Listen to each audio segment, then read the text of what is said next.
Here we go again. Hi. I'll never remember to change that setting. Hello, everyone. Welcome back to Effluvium. I have a wonderful human being who has returned. She originally was a guest back in September of 2023, and she will be joining me shortly to discuss florals, and fragrances. So the flower is not merely a vessel for reproduction. There is so much mysticism and so many allegories that derive from man's fascination with this botanical specimen. And flowers have been used in perfume for much longer than many of us realize. And we'll be looking back at the history of that, I'm sure, in our conversation. But most importantly, we will be discussing its use in perfume in modern times. And we'll be talking about floral absolutes, some essential oils. There's not too many of them because flowers have a very low yield in comparison to other botanical materials. So what we have to do is solvent extract, starting with distillation into a concrete, and then we use a solvent to create something that's called an absolute, which is all of the fragrant material that comes from that distillation. And there are some ingredients that I have set aside that some are very obscure as well and show very little use in perfumery, but I did a lot of collecting during my stint as an autodidact in perfumery. So I have a lot of that stuff with me as well, and Whitney has her actual perfumer's organ and workspace with her. So Whitney Swales of witandwest, I'm so excited that she will be joining us to chat. And yeah, we already have some people who are tuned in. We have 8 people who are on the live stream. For those of you who are filing in, or if you are watching the playback, just be sure to hit the like button there, because that helps people see this content. And it's proven to work. I see it in my stats that people come to this channel through a search, and the search is actually driven through giving a like. And let's try to aim for 40 likes for this stream. That would be great. We'll try to aim for 40 by the end of the stream. This is going to be approximately 2-hour stream as usual. And we're going to take a look and see who is in the chat. And we have Will Mullen. Scent of the day is Prada Infusion d'Homme. And our friend Essential Notes. Great to have you tuned in. And I wanted to ask anyone, do you hear music in the background? Because I do. I don't know if that's some weird interference that I only hear on my side. But folks, just let me know if you hear some music in the background and I can investigate that. All right. And Noah, wonderful to have you here. Noah has a wrench, therefore he is a moderator and a very helpful one at that when he's able to tune into the lives. Thank you so much for joining us, Noah. I know you had some kind words to say about Whitney as well, and I'm so glad that you could join us for the live stream. House of Darling Perfumier, hello, hello, hello, back to you. And Wardo Church fan wearing Dior Joule today. A lovely choice. Scent of the day from House of Darling, L'Orpheline by Serge Lutin. I'm so glad that you were here as well, Noah. And Supply and Demand, Ola, JJ, and chat. Once again, I hear music in my headphones, so I want to make sure that there's no sound issues. So if you do hear music on your end, let me know. If not, then it's just something that's coming through my my headphones. Just let me know. We're going to get this conversation started in just a bit. We have 12 people who are tuned into the live stream. If those of you have not spoken up in the chat, don't be shy. We would love to hear you share your scent of the day, afternoon, evening. Let us know. And buy me a coffee. It helps support me. It will help support me as I start with Substack as well, because Substack is going to be launched on May 1st. That is a 4-bottle grab bag plus a sample pack. That is yours for 12 cups. 6 cups gets you a sample pack. And that is US only, please. At this time, due to the exorbitant cost of shipping, unfortunately, which I have no control over. So the link is pinned in the chat at buymeacoffee.com/Joseph Kolb P. And you can contribute to this content and more content that's coming ahead. I have some great guests who have already agreed to join me when Effluvium has transformed into a podcast, which is available through Substack as of this summer. Each cup costs $5. So if you contribute $60, you'll get the 4-bottle grab bag plus a sample pack. And then for $30, you'll get a sample pack. And House of Darling just said here, I just got my first Trudon samples. Never tried the house before. Very nice. Have you already dabbled with the samples? Have you sniffed any of them? We'd love to hear some of your feedback on them. I know I'm a big fan of the Trudon Absolu, which is this beautiful iris via orange blossom. Scent of the day for essential notes, Oud Opulentia by Tomavici. Brilliant. 16 people tuned in. One last thing. If anybody can tell me if there's music in my audio background, let me know. Maybe Whitney can let me know, because I'm going to bring her in right now and we're going to get started. You don't hear anything, right? You don't hear me? Okay, perfect. All right. So it's just going on. Hopefully that's not going to make things difficult for me. It's like I don't know where this is coming from. All right. Awesome. We'll get started with this conversation. I want everybody to welcome Whitney Swales of witandwest. Welcome back. Hello. I'm happy to be back. I'm happy that you are back, and I'm glad that we can talk in a different season because it's now springtime. Yeah, very exciting. And I don't hear music, just to... Oh, good. It's very strange. It is just coming through my earbuds like a distant music, almost like it's coming from like a radio somewhere. Yeah. Oh, weird. So I don't hear it right now. Oh, no, I still do. Like if I'm quiet, I can still hear it, but hopefully that's a passing thing.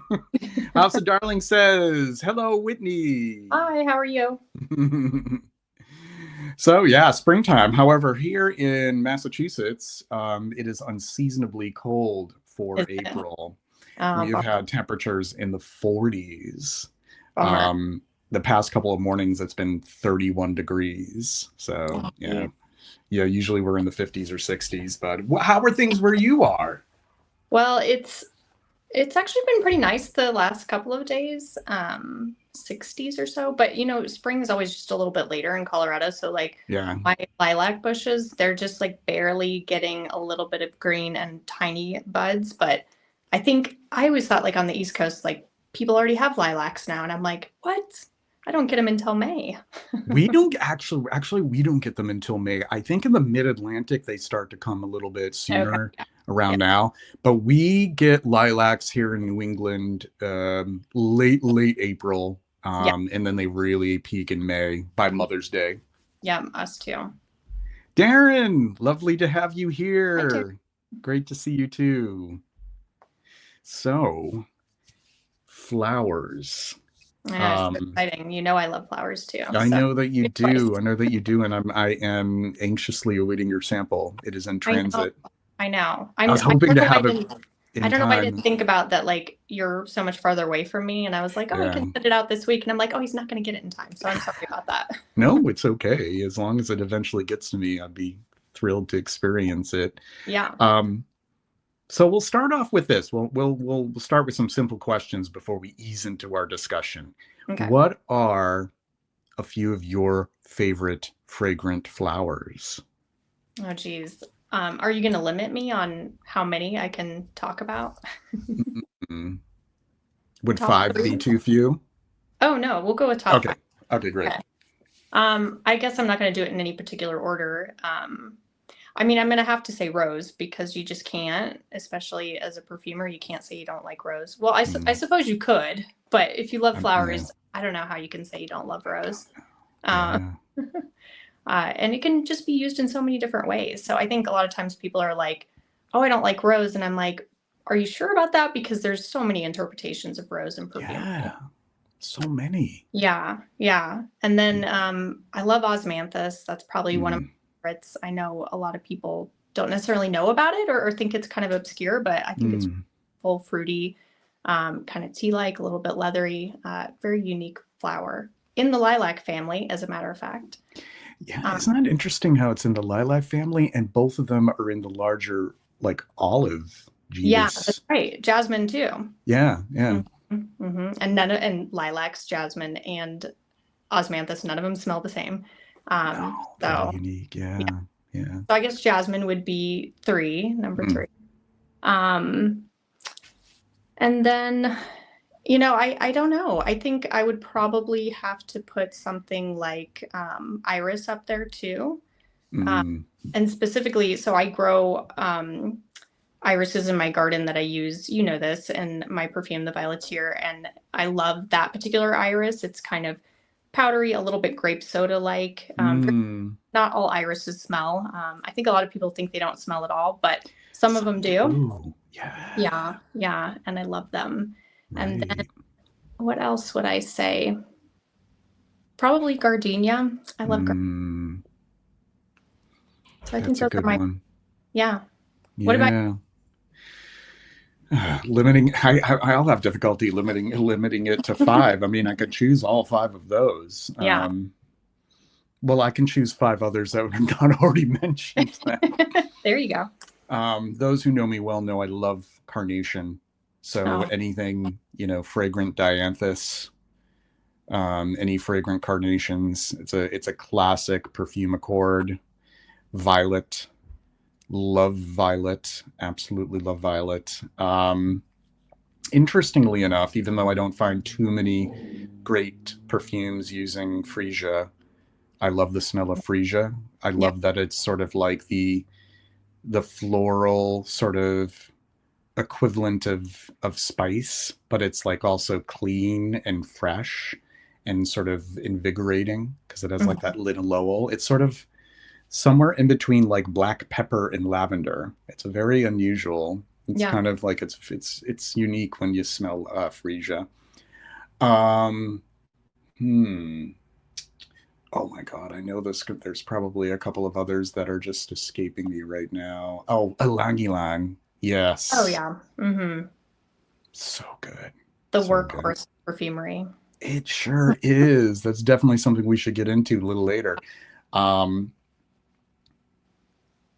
I know I'm going to leave out one and I'm going to regret it. That's 4 so far, right? Okay. Yeah. Carnation, violet, ylang ylang, freesia. I wanted to throw freesia in there as like sort of like a curveball. And Yeah. then a 5th one. Let's see. It's been a long work day. Goodness gracious. How can I not think of I mean, I know What somebody. about, I'm not trying to lead the witness, but Oh, what if please lead the a witness by all white means. floral like tuberose or something? Tuberose. Oh, of course. Let's throw in through tuberose. No Yeah. doubt, no doubt. I mean, there really aren't any fragrant flowers that I dislike. I Yeah. mean, I could keep going on. I love the smell of marigold. Mm-hmm. I even like flowers that are not as commonly featured in fragrances, at least modern fragrances, like mignonette, Oh, also known as reseda. Yeah, beautiful scent to it. Linden blossoms. I oh, love yeah. linden Oh, blossoms. me too. And they're so good. Like springtime is what makes me Yeah, love. yeah. Yeah, there's a lot of them, and wallflower. Wallflower you almost never see. Sometimes like I see it as a That note one? in a Yeah. composition, and it's like, wow, that's like the really taking it back old school, because Yeah. wallflower was like a cottage garden favorite. And they're Mm. beautiful. Like they're these very excuse me, very vivid orange flowers, and they have sort of like a somewhere in between like a carnation and maybe sort of like a violety scent in between. It's really a cool flower. Yeah. Stalks as well. Night scented stalk is a beautiful flower. So I Mm-hmm. could just go on and on. And I have some inspiration over here from my, collection stored away, and you as well. So we'll really get into the conversation of their usage and their purpose. I think it's great that you pointed out ylang ylang and the fact that it is a workhorse, because I think a lot of people don't realize that Mm-hmm. it's like the great blender for florals. Yeah. And House of Darling Perfumerie, I have been obsessed with chasing ylang ylang, and osmanthus is gorgeous. I find the use of marigold in perfumery very interesting. There is a Tagette oil. Unfortunately, it's now heavily restricted, but you could still use a little bit of it. And then with a Not little too bit, much either. you don't really even need to use that much. It's really potent. It is And then, very. and then you can sort of construct around it to kind of build it and you know, extend it, if you will. All right. Well, since you mentioned rose first, why don't we get into rose, and why don't we get into that? Why don't we go back to that discussion of people who think they don't like rose, Yeah. and how I'm convinced that that's not necessarily true. They just don't realize when they're enjoying rose and fragrance. Yeah. I totally agree with you. I guess it maybe has some. I don't. It's kind of like patchouli in the way that people have this association with it, and so they either think like my grandma, or they just think it's like vintage, not modern, and I think they're missing out, because there's just so much you can do with it. And it's used in so many different fragrances, and you may not even know about it, to your point. Like you might be thinking like it's something else, some other type of floral, but there's a chance that I mean, it depends on the brand, right? Like I don't know about like the bigger houses. They may not necessarily be using natural rose, but they might be using components that are used in rose as well, or that are Sure. part of a rose as well. Yeah, there's some good bases like Wardia base is a great Rose de Mai sort of reproduction, and Jivco Rose base is often used. I can recognize it right away in some commercial perfumery. I mean, it smells nice. There's a few of Dorina, them. is that another one? Dorina, am I pronouncing it Oh, correctly? Dorinia. Yeah. Dorinia. That's a very nice one as well. Hmm.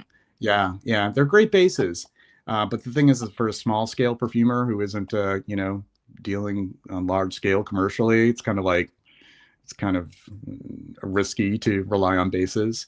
Hmm. But yeah. I love Rose Absolute.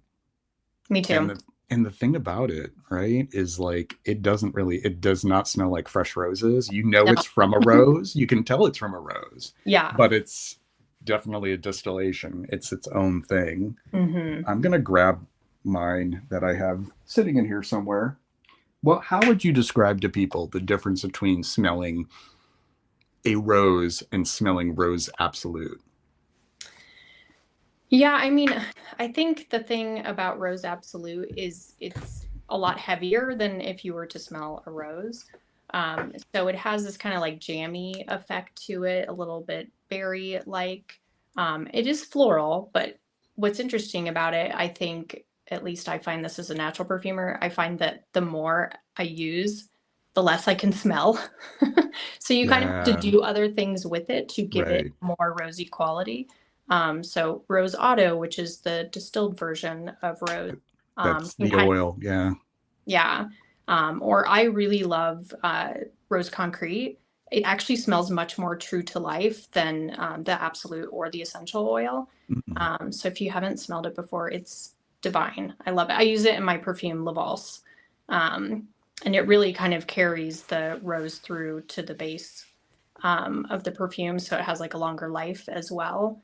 And then there's like a rose CO2 that gets kind of more citrusy if you've smelled that Mm. before, but also kind of acts like a base note too. I kind of wonder with the CO2 if it really extracts a lot of the citronellal, which That is must be in the it. part Yeah, I'm thinking of. Yeah, I agree with yeah, you. Mm-hmm. yeah, yeah. So when using a concrete, I never messed around with concretes, but I've heard good things about the quality of having a concrete as being a little bit more true to nature. Mm-hmm. Um, so when you use concretes in a perfume, what is it what kind of solvent would you use? Because it is kind of like a wax, right? So what Yeah. would we do with that concrete Yeah. um, to Well, dissolve it? I still just use ethanol, 190 Yeah. alcohol. However, here's the downside. You have to filter 5 million times. Yeah. Yeah. So it is only partially soluble, Yeah. unfortunately. So you end up wasting some of it. But the good news is that concretes generally are less expensive. Yeah. Um, so that's the trade-off, is that it's not 100% soluble in Right. alcohol. The essential oil and the absolute are, but it's not as expensive, which is nice too. Yeah. Yeah. Yeah.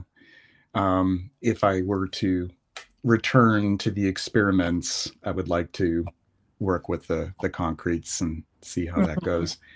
Um, so, what are some good friends of rose? What are good ways in building a perfume to bring out the best qualities in rose? Mhm. Well, like I said, I think especially if you're thinking about rose absolute, because it can be a little heavier, Yeah. I always think about like how can I make it lighter? So, Yeah. I start to think white florals. So ylang ylang is an option. Um, the like specialty one from Robertet, that's Lissy Lang, which is a lot cleaner and lighter Yeah. than ylang ylang, That's is a really good nice. way to just kind of add a little bit of like light fluffiness to the rose. Right. Right. um, Make it kind of a pink rose, or kind of like a yellow rose almost, if you added a lot of Indeed. it. Um, and sometimes I think you can add jasmine too, but jasmine, I personally like jasmine sandbach with I rose. love it. Yeah. It goes really well, or even orange blossom. They just kind of like amp up the rose and make it a little bit lighter, which is nice. Hmm. Hmm. Now, a lot of people think that geranium is used a great deal and it's true in a way. Yeah, Geranium has often been used as sort of like to cut rose oil. yeah. And I love geranium in its own way. Hmm. From what I recall, I think that some fractionations of geranium can be helpful. So some of Yeah, the aspects great. of the geranium Hmm. that would not necessarily be aligned with rose, you could use that and Hmm. flesh out a rose accord. Yeah, Yeah, yeah. But yeah. what about? Oh yeah, Like go ahead. Sorry. like phenyl ethyl alcohol, citronellal, and geraniol are like the very basic components you need for a rose accord. Yeah, Um, it's tough though, because it's, especially because I'm thinking from like a natural perfumer's perspective, and it's like that can get really kind of bathroom cleanery, like right, right. citronella, and so you have to be kind of careful with some of those ingredients, because there isn't a lot you can add on top of that other than naturals. You know what I mean? If Yeah, if you're doing natural perfumery anyway.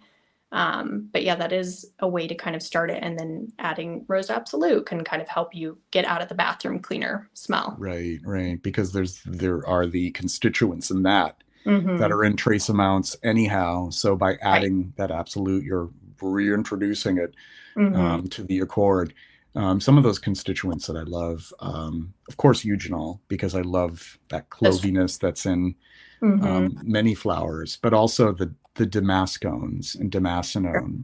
Mm-hmm. Beautiful, beautiful, like I know. mulled wine and berries and tobacco and Mm-hmm. just really just like it's that to me it's that little accent that makes roses so seductive to me is Mm-hmm. that yeah, yeah, Agree. Yeah, the spice for sure. You're right. I wasn't even thinking about eugenol and the damascenone. Yeah, those are yeah. ones. And those totally a very very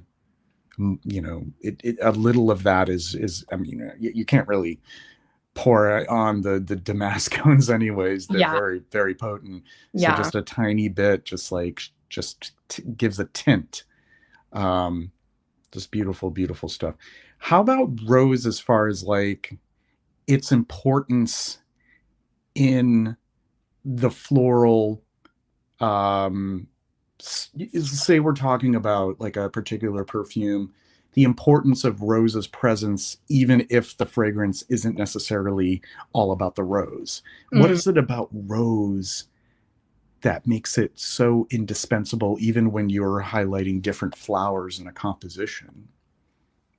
Yeah, I mean, I don't know if I know the like technical answer for that, but it does have like a floralizing effect that is really helpful. And you don't even have to, like you said, you don't even have to necessarily notice that it's rose.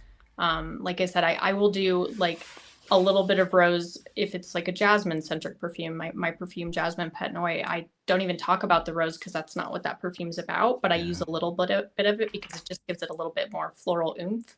Hmm. Um, and so, yeah, I think there's a lot of different ways that you can use rose that people don't necessarily think about. I think it goes really good in like amber centric perfumes, Yeah. Yeah. chypras. Um, I mean, I think you can use it in fougères. I know people view rose as being more kind of feminine, but to your point, when you start thinking about things like geranium in a fougere, it can make it more masculine too. For sure, for sure. And if you delve into just like all the different fragrances that have been marketed to men, rose is so often there in the heart. Hmm. Yeah. It's always that sort of keystone. But Hmm. yeah, I think of some great men's fragrances, some classic men's fragrances where the rose is what really makes it what it is. Like even things like Chanel and Teus Hmm. and Abbé Rouge from Guerlain. And there's just a number of them where it's like it wouldn't be the same without that rose. Yeah, Yeah. to just sort of give it a little bit of like a flourish, like a floralizing, but it's not like excessive. I mean, but I'll take excessive as well. Like I love, like rose soliflors. Hmm. And even as recently as a couple of years ago, Moschino. What is it called? It was Toy Boy. I think Toy Boy or Boy Toy. It's a rose fragrance for men. There have been a few of them Yeah. throughout time, like especially since the '60s. Like there's Acteur from Laura Cesaro that was released in 1989, a very dark, sort of brooding wine kind of tinted dark rose, like a deep red rose is in that. So yeah, if anybody in the chat can think of some great rose fragrances that were marketed to men, Van Cleef and Arpels also has a lot of rose in it. Um, and I like what you mentioned earlier too, that like we may think that by looking at the notes pyramid, we know exactly everything that is in the fragrance, and that's absolutely not true.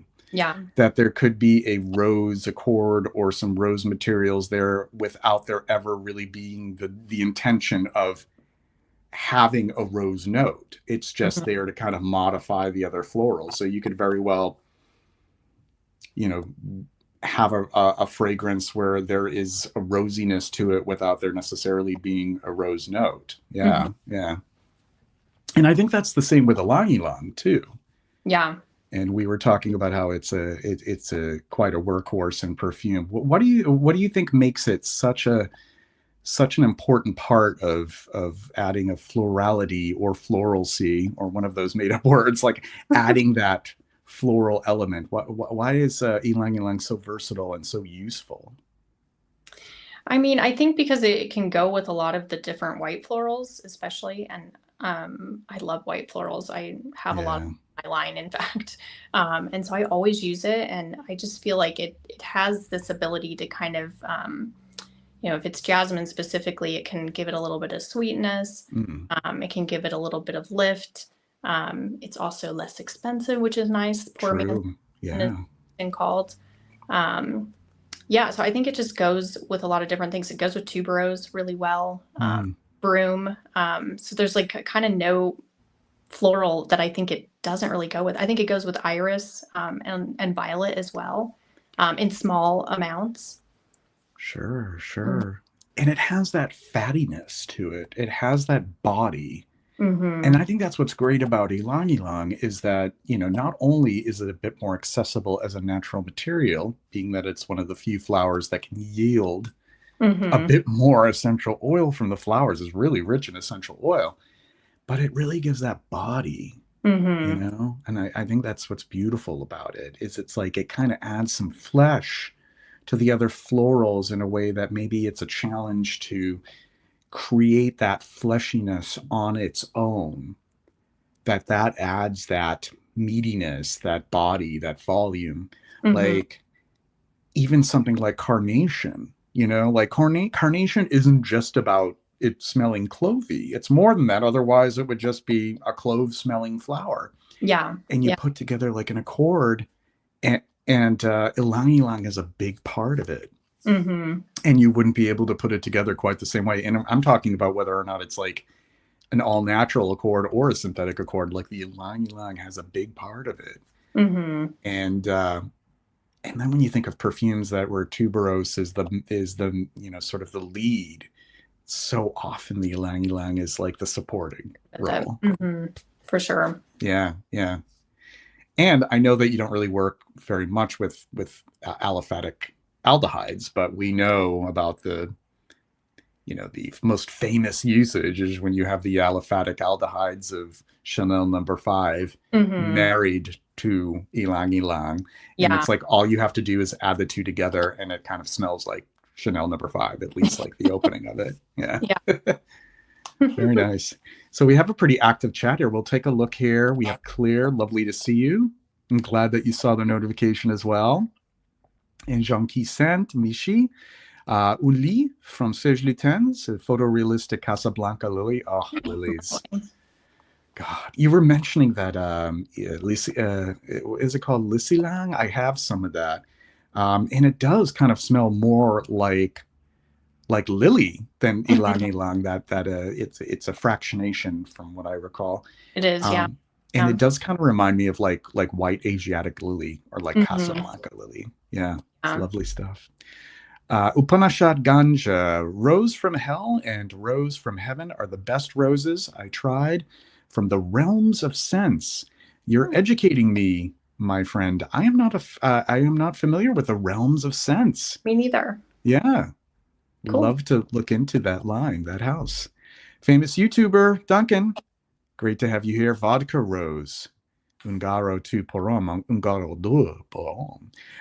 Yeah, that's another rose fragrance marketed to men. Yep, very nice. A rose fougere, as a matter of fact. It is a fougere where in place of the geranium, there's rose. And Justin C. Whoopsie daisy, here we go.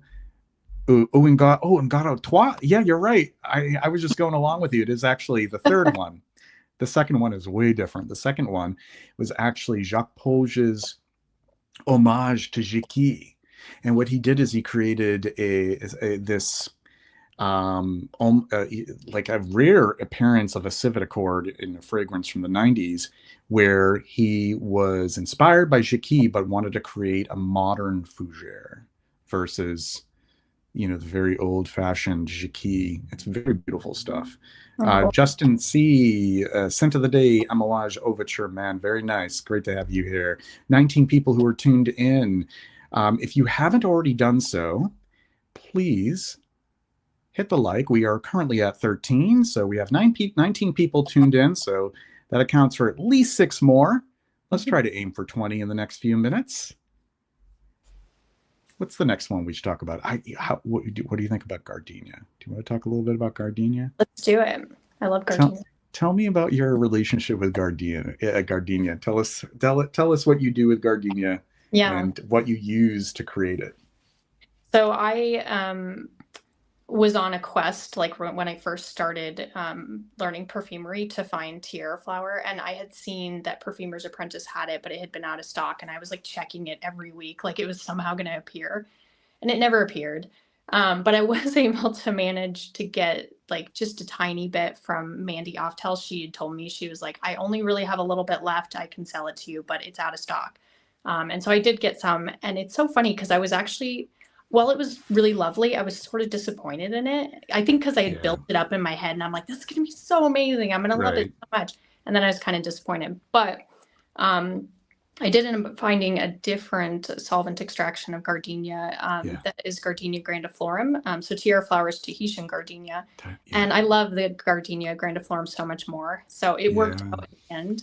And I use it in two of my perfumes. One of my perfumes, Gardenia Ono, and then my new perfume that I just sent you a sample of, Caldera Flower, has it as well. Oh, nice. And I actually have two extractions of it in there. So one is actually Gardenia Jasminoids, and it's an enfleurage, not one I create. I wish I did, but you can't grow them in Colorado.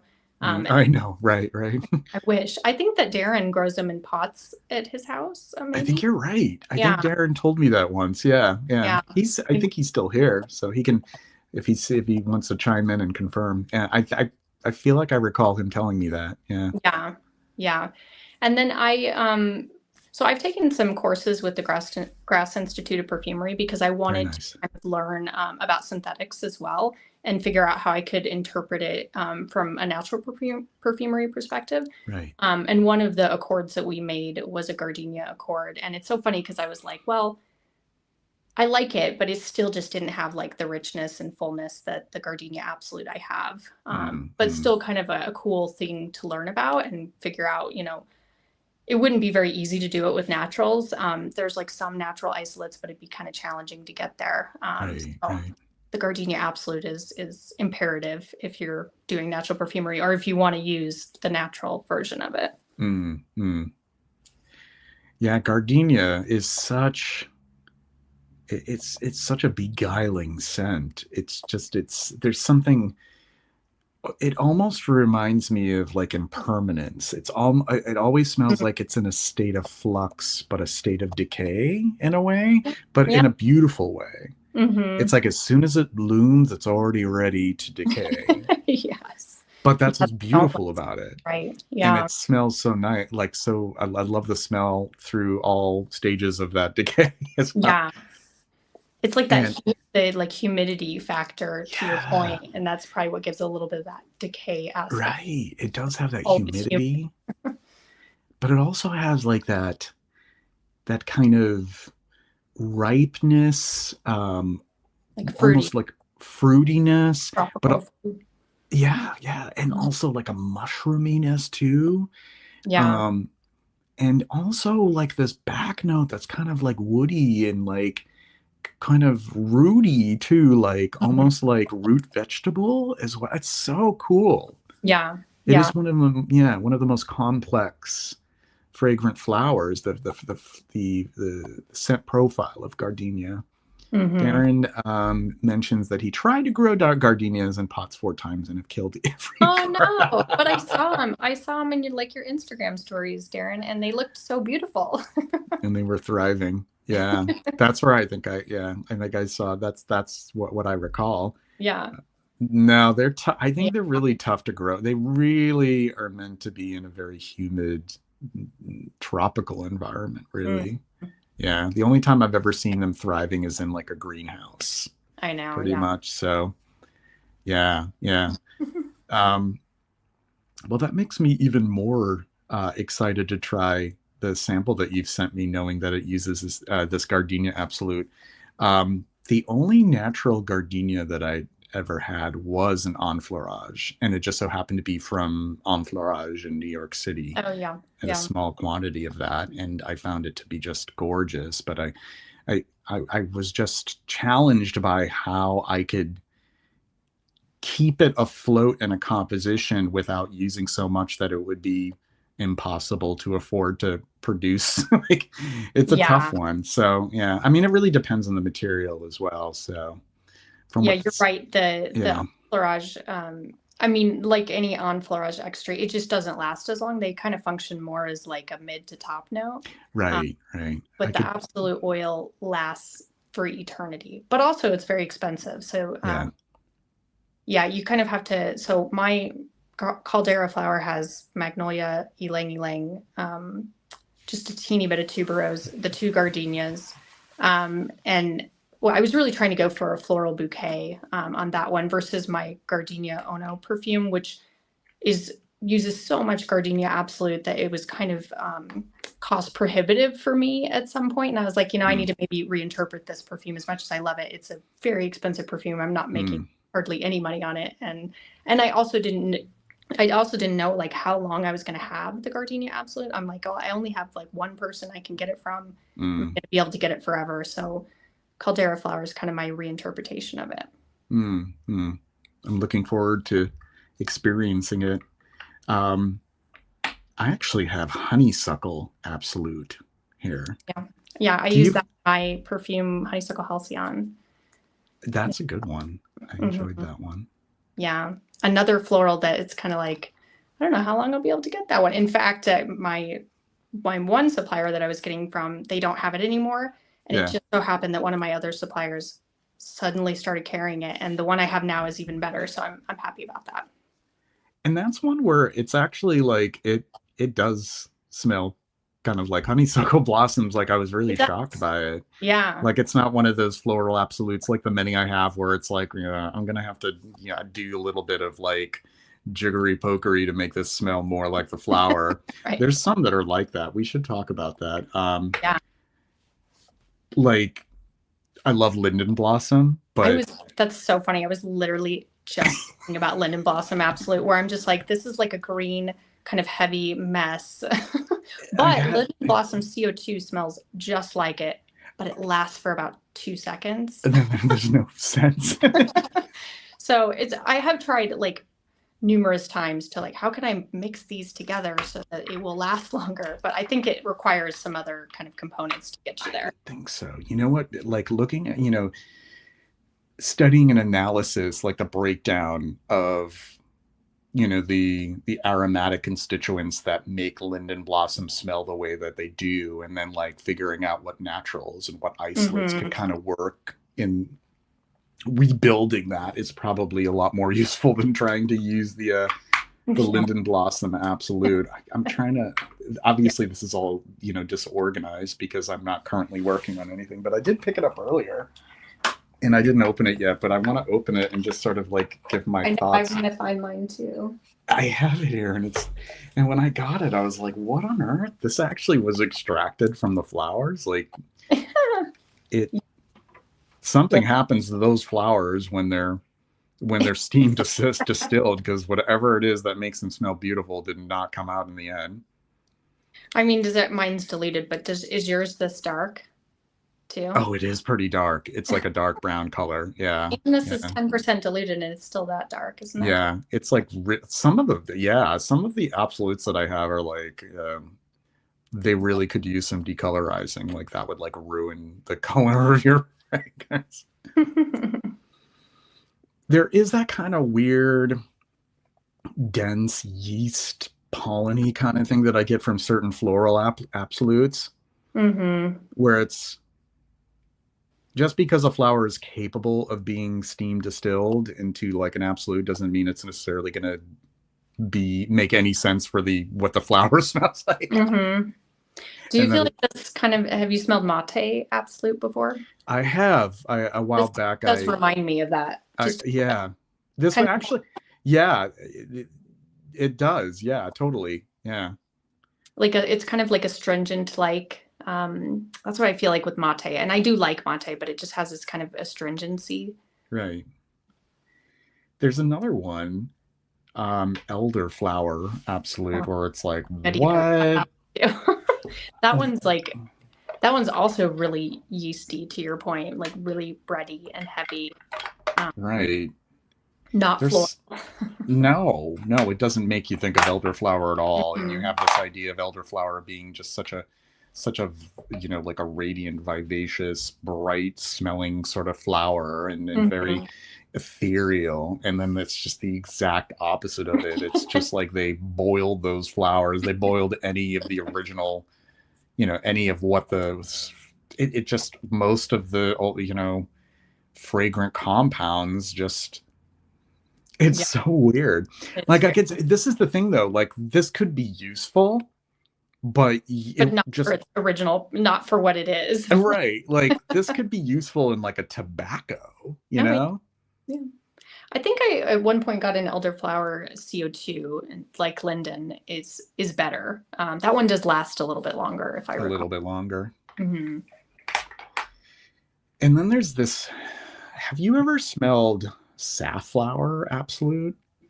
No, I actually have safflower absolute. And what is that one like? It smells really leathery. It's really strange. It smells very leathery, resinous, and it doesn't smell like safflowers. So it's like another example of where it's like I was expecting it to kind of somewhat resemble the flower. But that speaks to the sort of like the whimsy of like using natural materials. It's like one could say that these do serve a purpose. Obviously, if people are producing these materials, somebody is finding use for them. But I think for a newcomer to experimenting with natural materials, it can come as a surprise just how many do not meet your expectations. And then what you do is you just get inventive and figure out like, well, if this is not going to serve its purpose of creating like an elderflower or a linden blossom accord, what can this be useful for somewhere else? Like, who knows? Like the unlikely choice for like, I don't know, like a wood accord of some type or a spice accord to add some sort of like, little interesting element to it. Can you think of some others where it's like where you discovered that it didn't really smell much like what the actual flower smells like?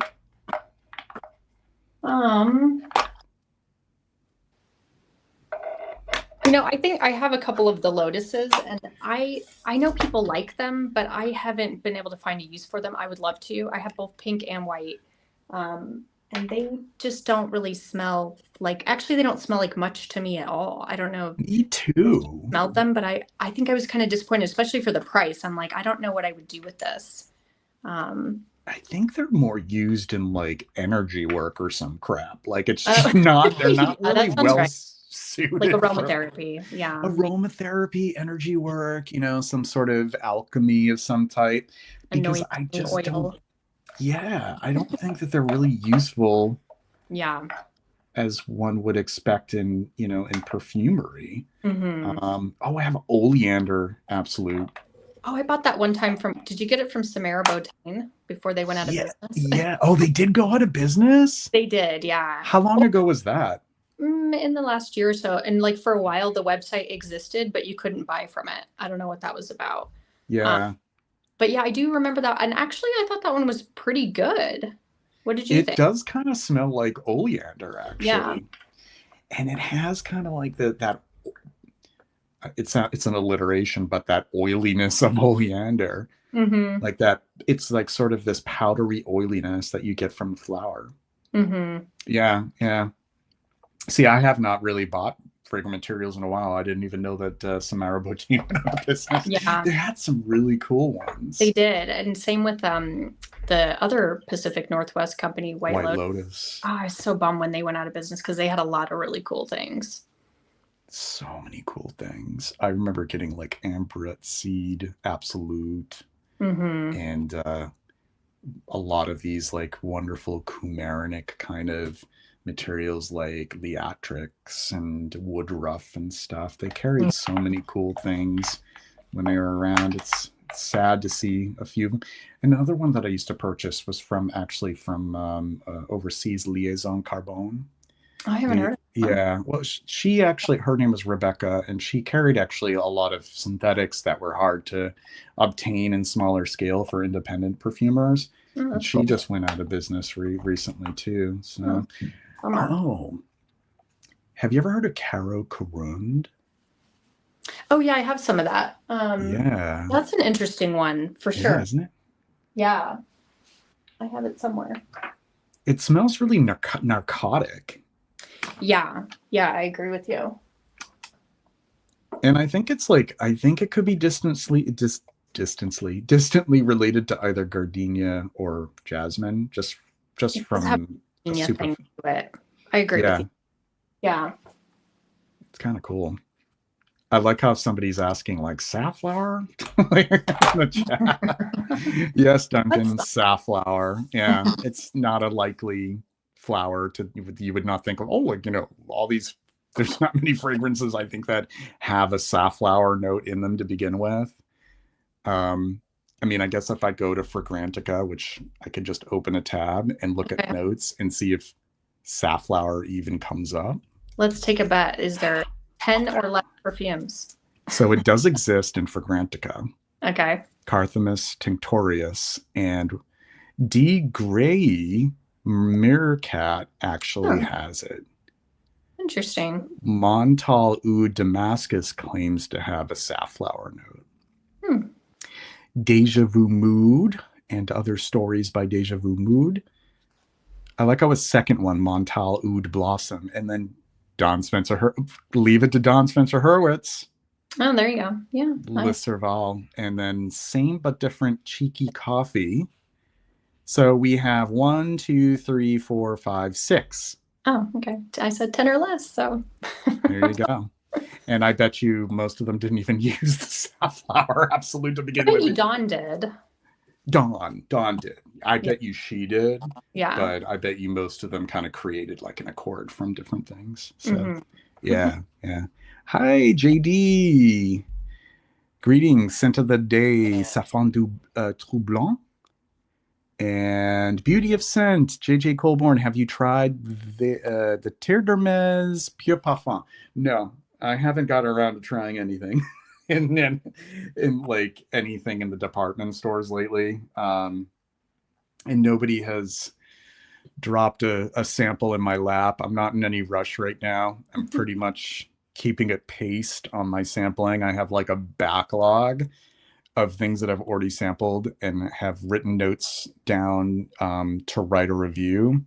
So I don't want you to hold your breath on that one, that I'll be smelling it anytime soon. Not that I don't want to. It's just, it's good to pace oneself. I just don't want to try to sample everything and anything, because then after a while when I do that, I kind of get burnt out on perfume altogether. And it's like, I don't want to smell anything for like a month. So I'd rather enjoy things at an appropriate pace. I know that was a long-winded answer, but that's pretty much the reason why I haven't tried that one. Zradovitz. How is it? Zradovitz? Zradovitz. How do you spell it? Zradovitz. Zdravetz. Zradovitz geranium, and this is a true botanical geranium, not a pelargonium. So Pelargonium graveolens is, there is it's like a hybridized version, right? It's actually like Pelargonium is like botanically not a true geranium. It's kind of funny. Oh yeah, I know what you're talking about. Yeah. But this is actually a true geranium, like a crane's bill kind of geranium. And this is produced in Bulgaria, and it's a steam distilled essential oil. And if you ever smell certain geranium, like crane's bill geraniums, and they have this interesting kind of dusty green herbal kind of smell, especially when the sun beats down on the leaves. It's kind of a cool smell. It's definitely not the geranium that we know in perfume, because it's a different type altogether. So do you recommend, should I get some of it? A little sample. See if you could just get like a little vial, like the smallest amount, and see what you think of it. I think you might find it interesting to try, in certain compositions. It has like a very, like this has a very damp, but off the side, it's kind of like this weird duality between damp facets and dry facets. It's kind of like, you think of like a dry beverage. It's still liquid, but it's dry. It has that kind of sensation to it. It's cool. It's very cool stuff. Oh, Nick S. Hello. Geranium is the common name for them. Geranium is the common name. It's kind of out of context. I know we were talking about geranium, pelargonium. Yeah, like a geranium that is used in perfume, the pelargonium, it is sort of like the colloquial name for it. But then you actually have a whole list of other plants that are true geraniums. But to make matters even more confusing, both pelargonium and geranium come from the same family of plants. So different. So they're closely related. Yeah. and Jonquil Absolute. You know what's crazy Nice. is how much I love Narcissus and Jonquil, and we didn't even mention. I know we should have, and you have a picture of daffodils in the right in the background. What was like? Here I'm like, oh, I can't even think of any, and then like I literally have an image of them, but in the background. Yeah, I like that Absolute. I think it has kind of a, if you've smelled coffee flower Absolute, it kind of smells like that too. Yeah, you're right. Which I also got from White Lotus, and I did get this one from White Lotus as well. Oh, did you? Nice. Yeah, I did. But it definitely sharpness, but it has that coffee thing, which I like. Which I'm always like, that would be really good in a coffee perfume. Right. Right. Yeah, that's the kind of ingeniousness that you can discover the unlikely in unlikely places. Yeah. And that it has like that cressalic quality to it as well from the flower. But that also, you're right, like the phenolic kind of quality that you would find in roasted coffee. Very cool. Here's the Rose de Mai that I was talking about. Oh, yeah. And I always think I like, I say I always think because I go back and forth, but I think I like Rose de Mai better than Rosa Damascena. Oh, yeah. It's just much brighter to me. I don't know. It's like airier. It has kind of that tuberose quality to it. It's a little bit closer to the headspace, if you will, of certain roses.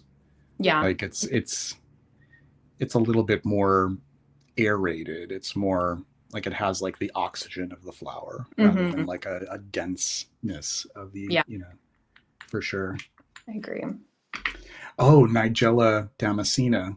Oh, yes. I really want to get some of that. I keep like seeing it in various places and I'm like, I want to try that. So tell me more about that. What does it smell like? It's a little bit fruity, right? It's a little fruity, honey-like.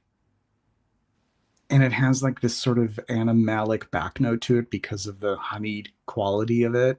Waxy, beeswaxy. But also it is floral. And I had Charna Ethier last year, Providence Perfume Company, and she did a fragrance based on it, Love in a Mist, which is the colloquial name of the flower, which is this beautiful flower. It just looks just so stunning. The actual flowers themselves, they're actually going to be in bloom not too long here in New England. It's really lovely stuff. It's one of my favorites of the obscure floral absolutes that I collected over time. So I'd recommend it if you were to be able to obtain some, for sure. What are some of your favorite unusual and obscure kind of florals that you've collected and added to your repertoire? Besides gardenia, I have like a couple of different frangipanis, and then champaka I really like too. And then what else? I have jasmine auriculatum. I wouldn't say that that's an amazing one, but it's different. Have you ever smelled that one before? Yeah, I had some of that. That's one I also got some of that from White Lotus as well.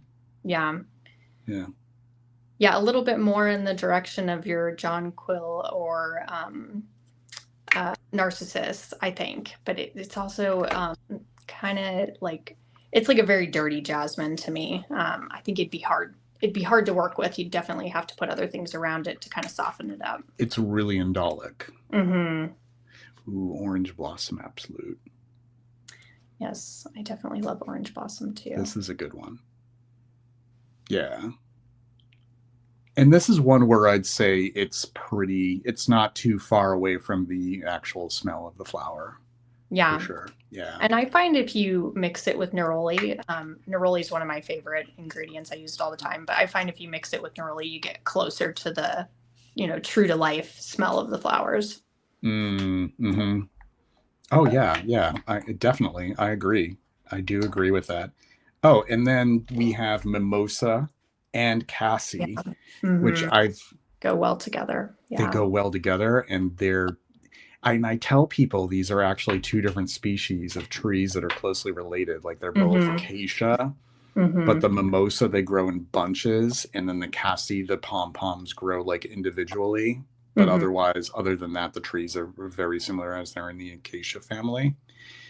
And they have slightly different aroma profiles. I mean, mimosa absolute, oh my God.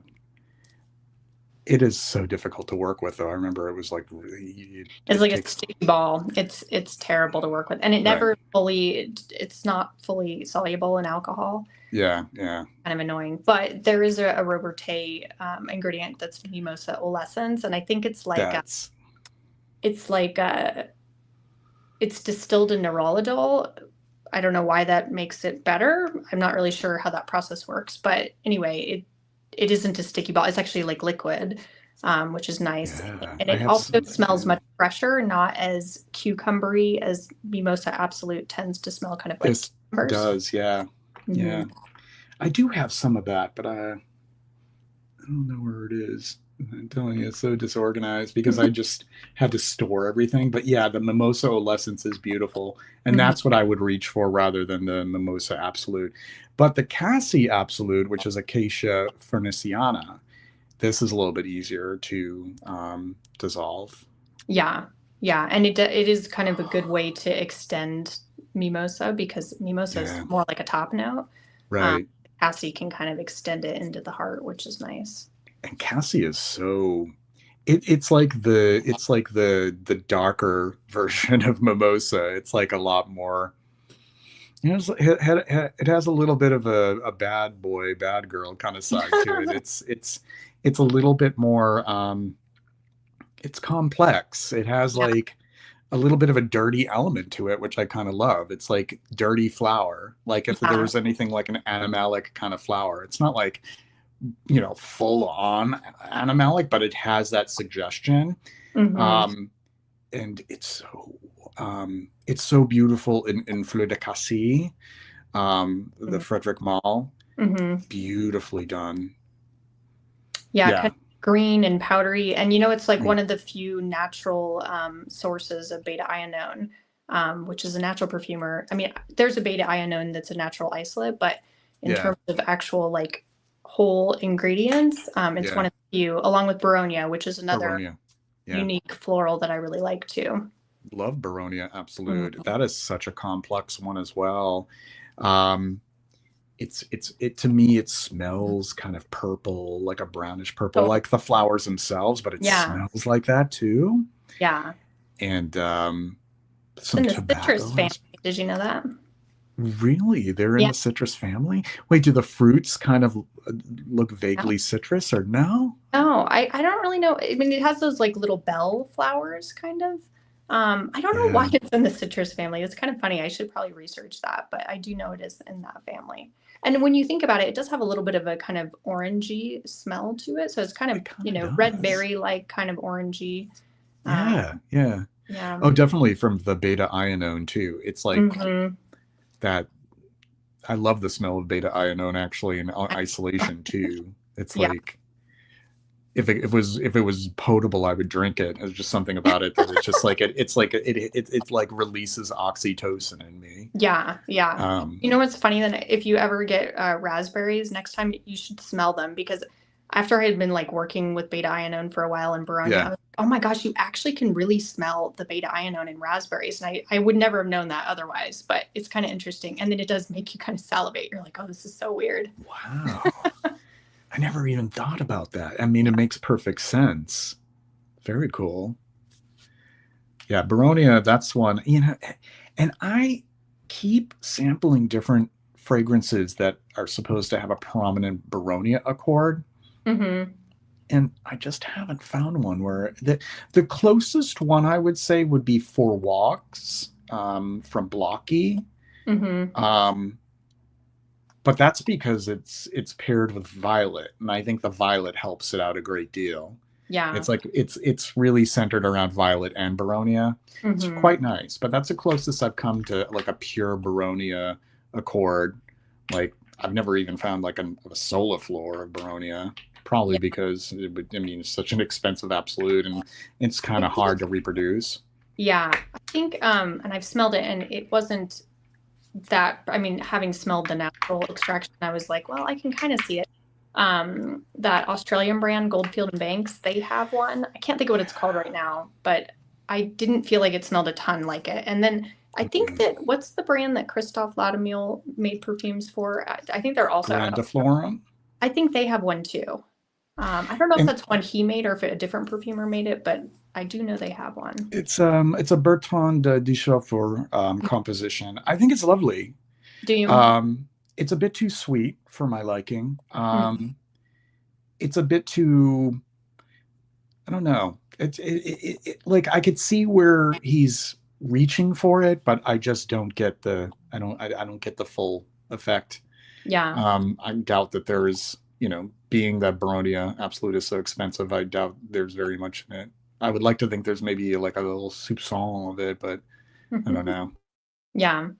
That one's on my list for like a future perfume, but it's, even though it's really beautiful, it is actually kind of hard to work with, to your point. And I think part of it is, and I think I go anosmic to beta ion just generally, like the more I add of Baronia, the less I smell. I feel that way about rose sometimes, I said before, but yeah. And it's like, how do you like pull it up, which I think Cassie would be a good one. Honestly. But yeah, without it being the entire perfume. I think it goes well with tobacco. It'd be good totally. Good with oak moss.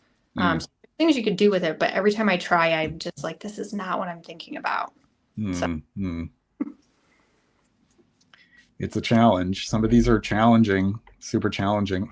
Like, how about, we can't really, I mean, when we're talking about naturals, we can't really talk about things like Lily of the Valley. Like Lily of the Valley is like really, really would be difficult to reproduce naturally. Like it's, you don't have hydroxycitronellol, and that is like a key component of Lily of the Valley Accord. I mean, you could, the other things that are in it, linalool, citronellol, phenyl ethyl alcohol, like I think you could kind of get there, but without hydroxycitronellol, I think it'd be really tough.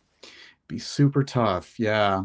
I think it's just because it's such a, I'm going to start sounding hippy dippy, because it's such a magical flower, but that's exactly what I was going to say. It is kind of a magical flower because the way that the fragrance that comes from Lily of the Valley, it's derived differently from other flowers. So it's like a little bit of like interesting chemical interactions going on in the plant to create that smell that is really hard to reproduce anyways without synthetics. It really, like Lily of the Valley really couldn't be done until the invention of hydroxycitronellol, which was actually quite a long time ago, but it was one of the first widely used synthetics after synthetic coumarin, and late 1800s maybe. Like early 1900s.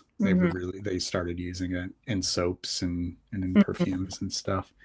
That's an interesting history lesson in itself, those early synthetics, because I come across so many discussions of people like, oh, back then they only used naturals, and like there's a long history of synthetics.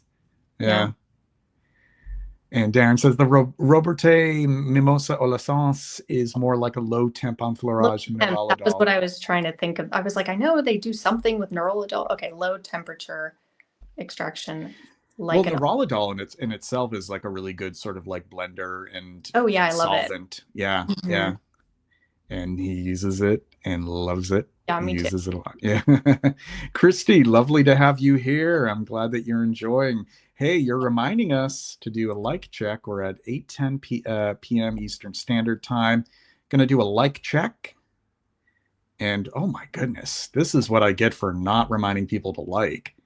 17 likes. We need more likes here, folks. 24 people tuned in. Let's try to get to 25 likes. It's the easiest thing that you can do. You don't even have to buy a coffee. All you have to do is just click on that little thumbs up icon and you've liked it, and it helps people see this content. And Jean-Qui-Sen says, I have to revisit Un Fleur de Cassis. You should. It's beautiful. That's my favorite from Frederick Malle. That is definitely my favorite from the whole House of Frederick Malle. Yeah. I've smelled a lot of them, but not that one. Yes, go smell the raspberries. Yes. I bet it would be great to just have them still in the punnet and just have them all in that, and then inhale and get and experience that. Yeah, I have to do the sniff test too. Good to see you here, Scott. Nick S says, "What do you guys love with a proper scented lily note? Not a muguet, of course. I love what Flechier did with Lys and Méditerranée. What do we? So I don't know, Whitney. Do you know of too many perfumes that use a lily note or that you're familiar with? I feel like there's got to be something from Santa Maria Novella. Yeah, Santa Maria Novella. Like fragrances, because they do a lot of the kind of like light, airy florals. So I feel like they've got to have something. I just can't think of any off the top of my head. Yeah. I like Donna Karan Gold. I think that's actually a really good sort of like, voluptuous kind of lily is in that one. Let's see. Ulysse, Jean-Qui Scent is wearing Ulysse from Serge Lutens. That's a beautiful one as well. Yeah. Now, lily, we were just talking about that earlier. So for natural perfume that we were just mentioning, the Lysiman would be really helpful in that. Trying to think of what else. Probably. I mean, you'd have to kind of approximate it with things like Lissy Lang and Jasmine, but yeah, you don't really have. Well, you know what? Actually, the same people who do that gardenia enfleurage that you mentioned that you got from Enfleurage New York, right. Everyone's getting it from these people out of Colombia. It's like a small grower, and they do a number of different enfleurages, and I think they actually have a. Remind me some lilies. All that's coming to my brain right now is tiger lily. There's another one. Stargaze. I think it might be a stargazer lily. I think they're doing a stargazer lily on floral. Darren's gonna probably correct me, but I know they have some type of lily. But that is the only thing I've ever seen in terms of like a natural extraction. I can still dig some more stuff out for some inspiration here. There's some unusual ones. I have the Osmanthus Absolute here. How do you feel about, do you think that Osmanthus Absolute is relatively easy to use? So the one that I use in my perfume Miki Mochi is a French Osmanthus Absolute. And that is the best Osmanthus Absolute I've ever tried. So I think as a natural perfumer, one of the things you start to learn is that getting different extractions, whether it's CO2, distillation, solvent extraction, concrete, and then also getting them from different countries really does make a difference. Right. And so I had originally been using one that's from China because that's the most kind of like widespread absolute of Osmanthus. And it is definitely a lot heavier, has more of the leathery kind of animalic facets, where the one from France is like kind of like fizzy almost, kind of sparkling. And it's a little bit, it's like brighter, kind of citrusy. It's beautiful. I love that one. So I find that one very easy to work with. I find the other one from China not as easy to work with. A little bit more difficult, yeah. And I would also say Osmanthus Absolute isn't too far from the smell of the fresh flowers. I mean, it's a little denser, but it's not like we're talking about elderflower Absolute. It's like you can actually use it in creating an Osmanthus Accord. It is close enough to the natural headspace. Indeed. I love the smell of it. And it is a little bit more leathery than the flowers themselves. Not that there is no leatheriness to the actual fresh flowers, because I can pick that up as well, interestingly enough. And in the flavor too, I know that sounds kind of maybe strange to people, like, why would somebody want a leathery flavor? But I pick up that it's almost like that plushness. If you notice the post that I shared, the Osmanthus syrup, it tastes so much like the flower smells. Like, I was so shocked by it. That's because cool. I only ever had like Osmanthus honey, like which to me didn't really like. It kind of tasted a little bit of Osmanthus, but this is like, I don't know what kind of flavor technology these folks who made the syrup, but it's just like it's really, really good stuff. Nice. Let's take a look at the like count. We are at 22.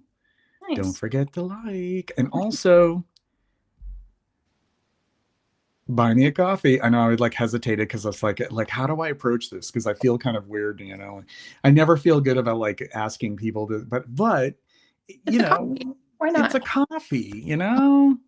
And you can get some stuff if you buy enough. Like I'll put together a little something for you. I have a lot of samples that I would love to send off to you folks. If you want to buy 6 cups, it will get you a sample pack. And that's not like 3 or 4 samples. I throw in about 15 of them probably. Wow. And then the 4-bottle grab bag, in case people are wondering what that is, it is, I have like a surplus of in my collection. And it's my way of giving these bottles a new home.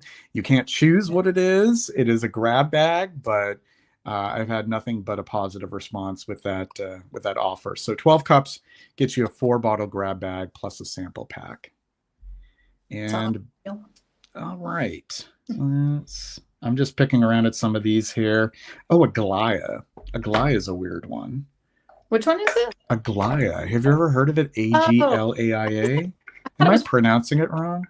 I pronounce things wrong all the time, so I'm probably to ask. I thought it was Aglaia for some reason, but maybe you could be right. I mean, I could be completely wrong. I actually really like that one. Yeah, it's cool. It's not one of those sort of like questionable ones. It has its own kind of character to it. And because I've never actually smelled the plant, I don't know what to compare it to. Yeah, I don't know what to compare it to either, but I like the kind of bubblegum quality that it has. Right. Kind of leans in that direction of gardenia, but more bubblegummy, which is right. Here, I have it right here. Another White Lotus purchase. And I keep saying White Lotus, and now all I can think of is the show, not White Lotus. Oh, yeah. So each time I say it now, it's like I'm thinking of that. The show.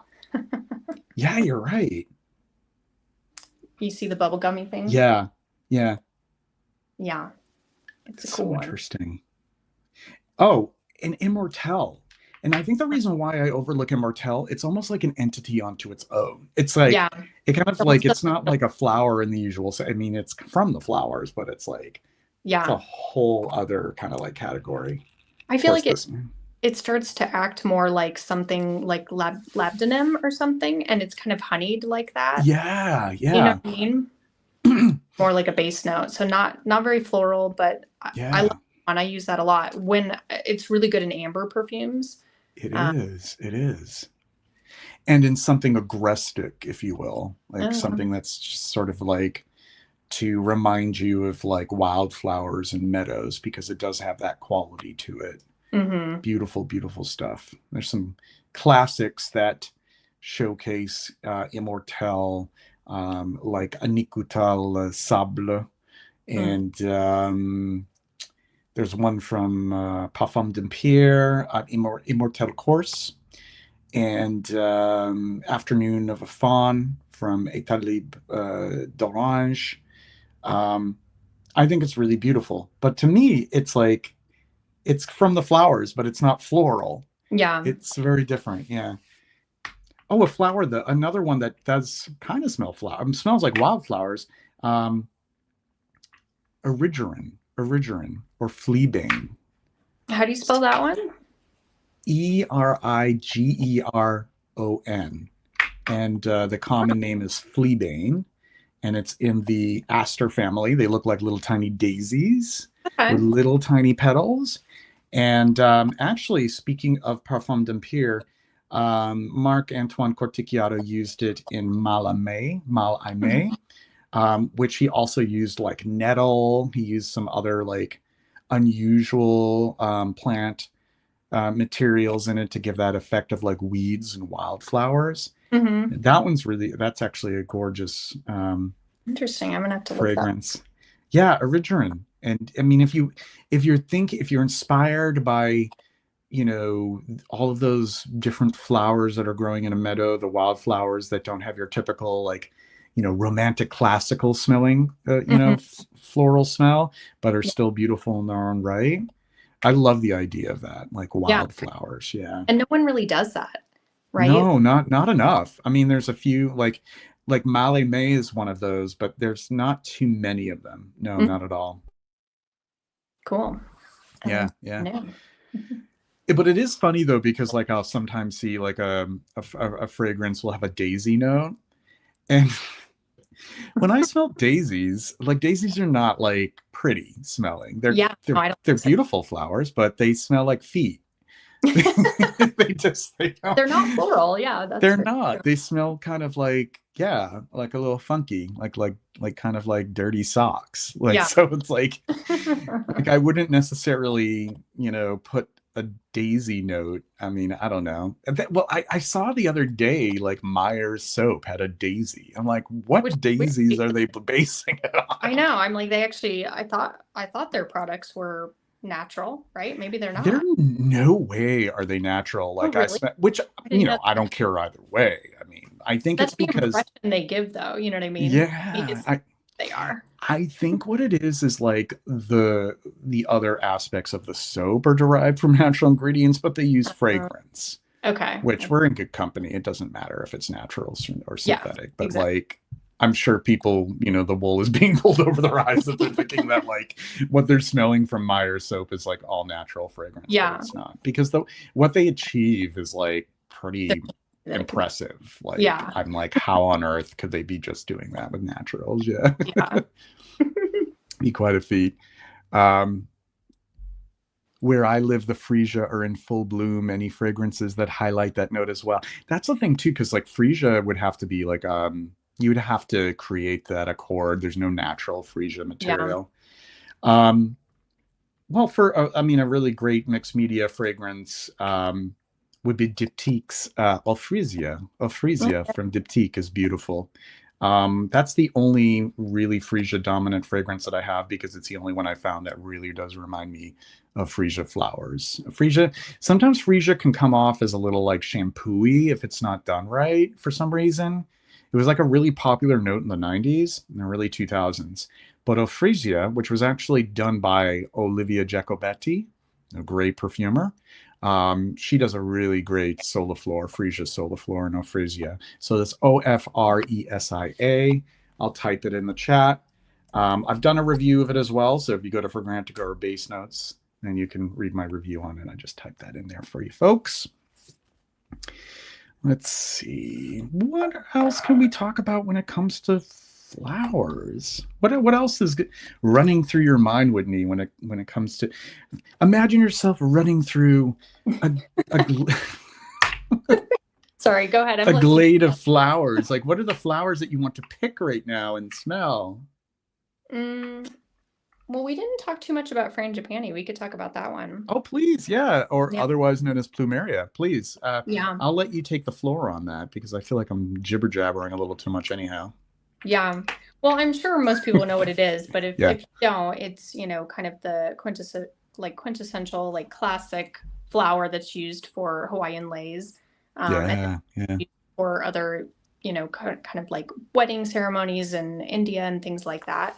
So not only a really beautiful flower, but it also smells very beautifully. I honestly can't think of any perfumes that use it. Can you? Plumeria. So there is actually a Santa Maria Novella Frangipani, Oh, is there? but there's a big but. It's great, but it is frangipani. The concept is frangipani blossoms as part of the medicinal mixture. Mm-hmm. So you do smell a frangipani accord, but it is mixed with like rosemary and thyme. It's like really herbal as well. I love it. But if you're looking for like a pure frangipani, that's not the one. With that said, I haven't really encountered like more of a soliflor or like a fragrance that showcases it as sort of the centerpiece. Yeah. If anybody in the chat can recommend one. Yeah, I can't think of one either. It's another one like Baronia that I'm like, I really want to use it in a perfume, and I can totally envision something that's very like tropical. Like I think it goes really well with vanilla. I Oh, think for sure. with sandalwood, I think citrus goes well with as well. And there's like different versions of it. Like I have a white one and I have a red one and I had another one and I don't remember what it was now, but they smell very different. Which Well, as a matter of fact, that reminds me of like champaka, because Mhm. champaka there's a red champaka and a yellow champaka. Yeah. Yeah, I have a pink champaka as well, and that one is like kind of candied. It's a little Mm. I use it in my Gardenia Ono perfume. Mm. But it is kind of like candy floss almost. Mm. Mm. Versus the red champaka, which is much more indolic, I feel like.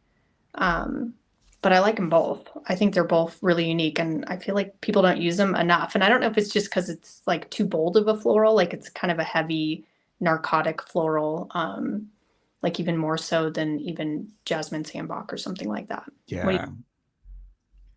Yeah, I would agree. I would agree. But there's definitely like an audience for that kind of like heavy narcotic, Yeah, vertiginous kind of floral thing yeah, going on. Yeah, yeah.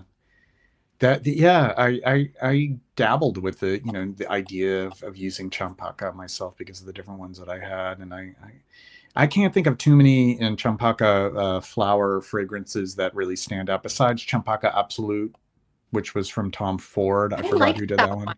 You know, You it's didn't so like it? no, I did like it. Oh, you did like it? Because to It's me, really I kind of funny. liked it too. It Yeah, smelled kind of I like was convincing. Yeah, It was, and I bet you yeah, that's when they used more naturals because it smelled really like it had actual right. Shabaka Absolute in it. And it's Yeah, fun. I bought it and then I don't know, I decided I didn't like it, so I sold it on eBay and then I was so mad at myself for that because I wanted it back like a year later. I'm like, I really actually like this.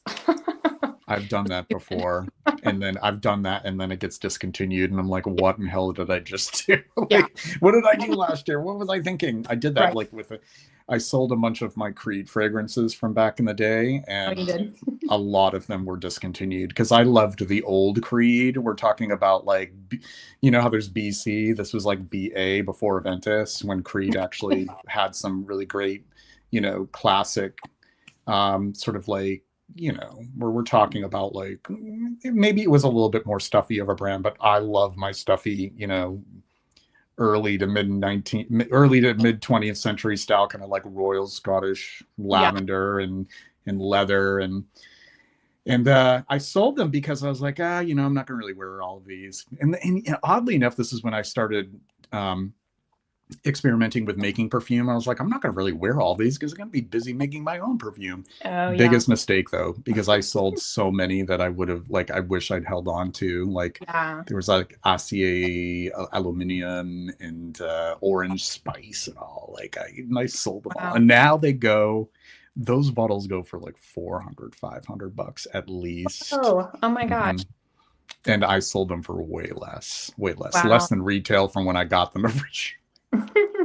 But that was like back in, I don't know, 2013 maybe. Yeah. Yeah, yeah, things were different then. Yeah. Do you have the marigold absolute? I actually have some marigold. I If this is do. different though, this is not Tajette though. So I have to clarify. This is the Oh. calendula marigold. Oh, I don't know if I have that one. I think It I have the jet one. it's actually Is it better?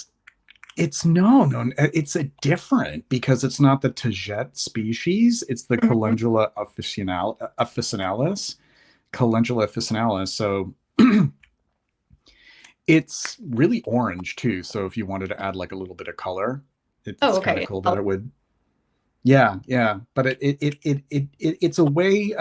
I would say this, like if you wanted to build like a marigold accord, you could do that with this and with Tajette to kind of Mhm. like build it from there.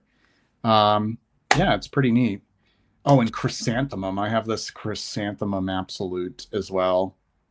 Oh yeah, I did a live with Noah and Jamie last week, and Noah was talking about that, and I was like, I don't know that I've ever smelled it. I don't know why I haven't. I think because I thought it would be really herbal, and I just didn't know what I would do with it. Is it really herbal to you?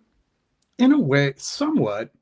And it does have that earthiness of chrysanthemum. But then again, like chrysanthemum itself is not like it's not Super floral anyway.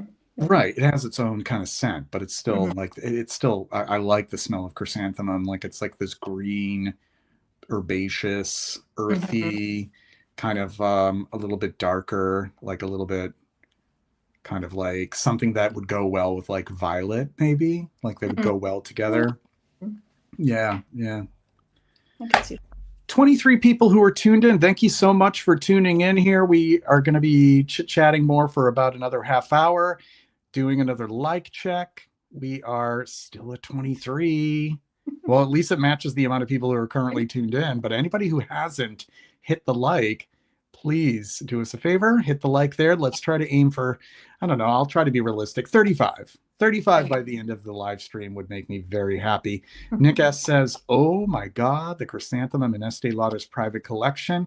Yes, yes, private collection from Estee Lauder has a prominent chrysanthemum accord. It is my understanding that that was a Bernard Chant, if I'm not mistaken, and I think that he actually used chrysanthemum absolute in it in the 70s. Nice. And then another great chrysanthemum fragrance is De Profundis. De Profundis from Serge Lutens. De Profundis has a very prominent chrysanthemum accord as well. All right. I'm going to have, so if you want to take the floor here, I have a little frog in my throat. If you can hear, Okay. I'm going to drink some water. So I'm going to put myself on mute and just think of like a different flower that we can start talking about. Okay.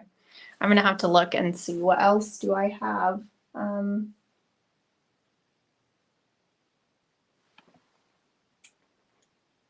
Well,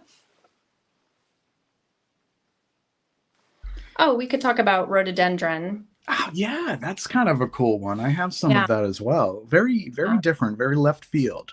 It is very different. I use it in one of my perfumes, Rose LA, and that perfume doesn't really smell a ton like rose, and I named it Rose, like rose wine. Right. And I used Davana as well.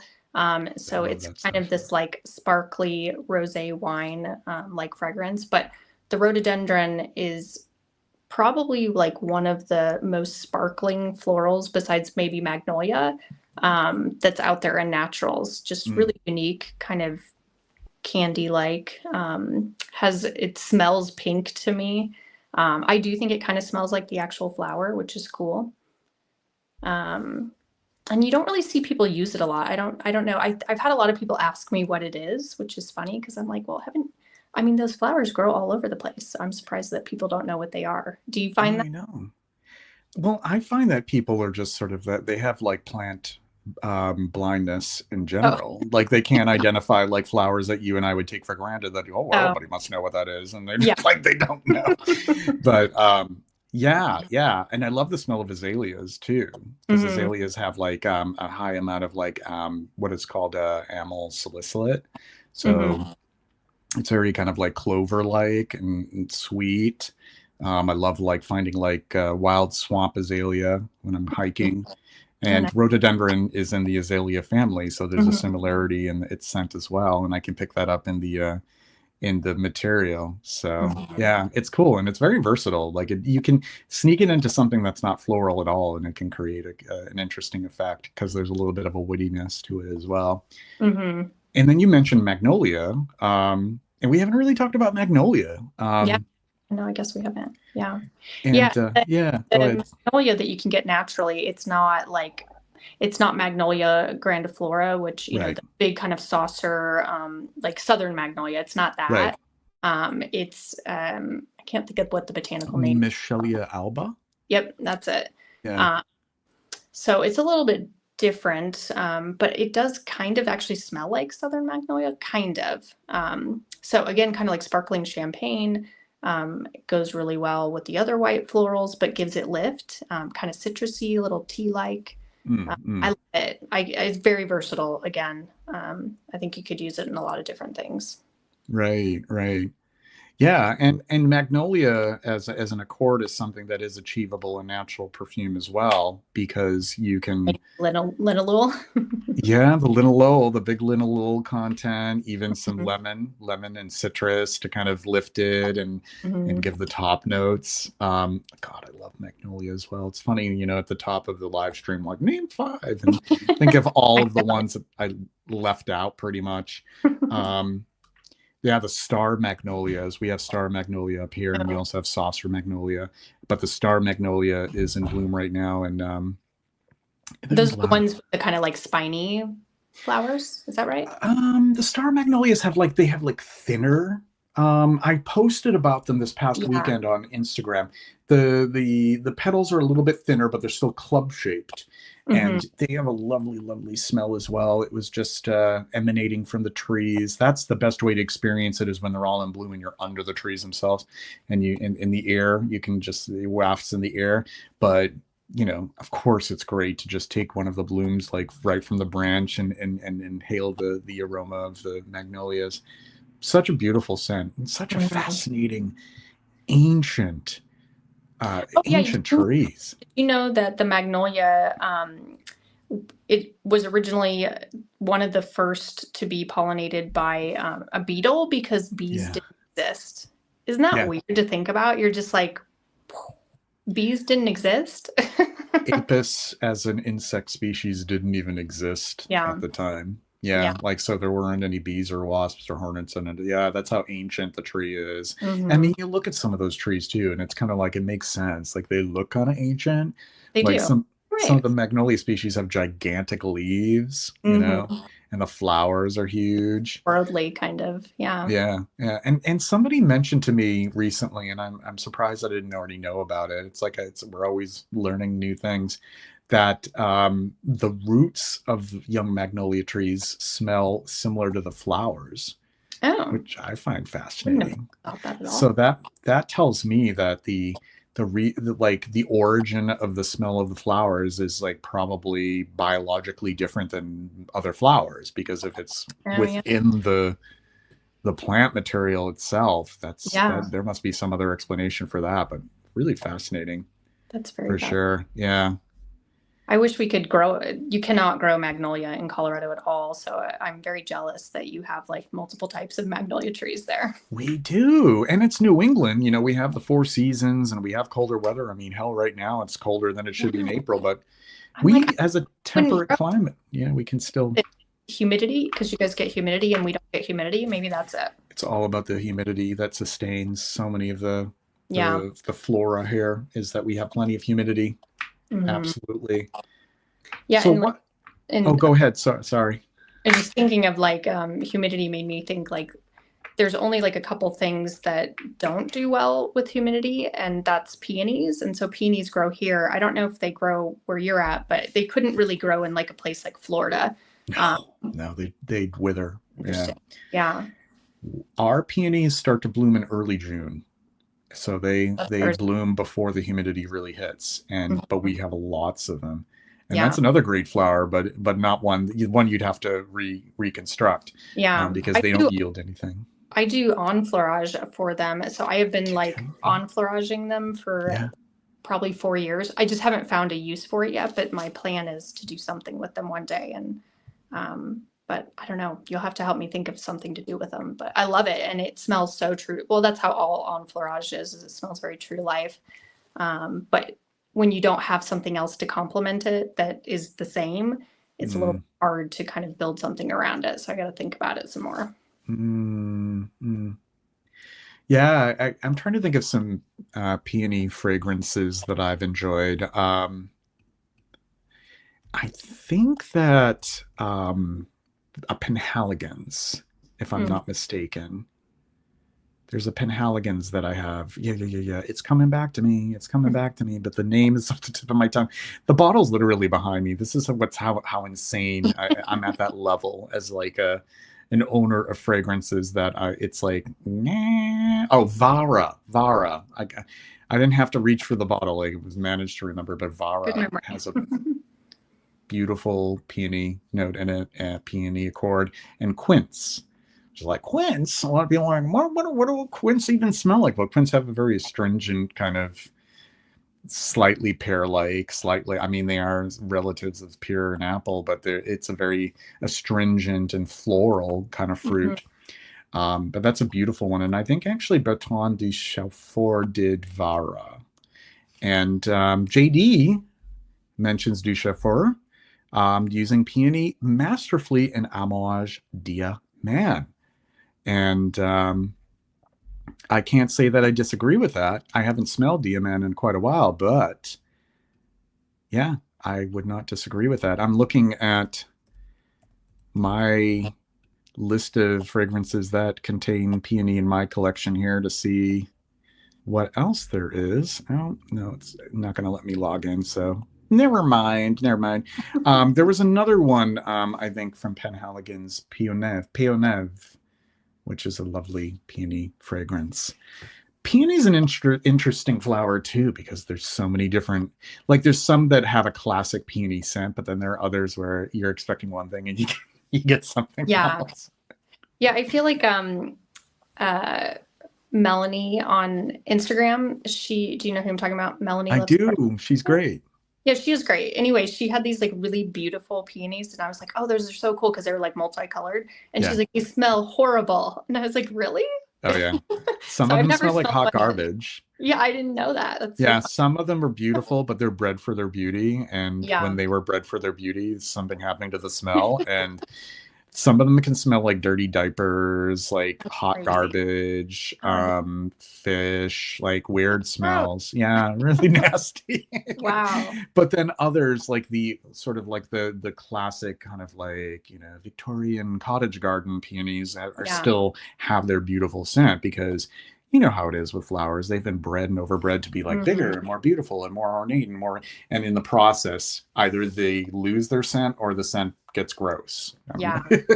But the classic ones, like a big, pink or white peony, just beautiful smell. Yeah.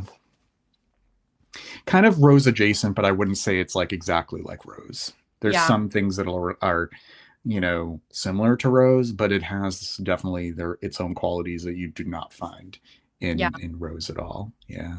More of that kind of like beta ionone, kind of like softer floral thing going on. Like a pink rose, but much more beta ionone-y. Right. Yeah. So true. So have we exhausted all of the flowers? I mean, we can't possibly have done that. Well, I guess we didn't really talk about, did we talk about, maybe we talked a little bit about iris, but I guess if you wanted to say, you could talk about orris and iris. Well, I think that's fair, because in some perfumes, the scent of an iris flower is what the perfumer had in mind. And as you were mentioning earlier, there are a lot of iris varieties or species. I guess species or varieties. I mean, I don't know. I'm not like the nomenclature I can get kind of lost in it. But a lot of them do have a beautiful scent. And, some are a little bit more showy, others more intimate, but the scent is there. Yeah.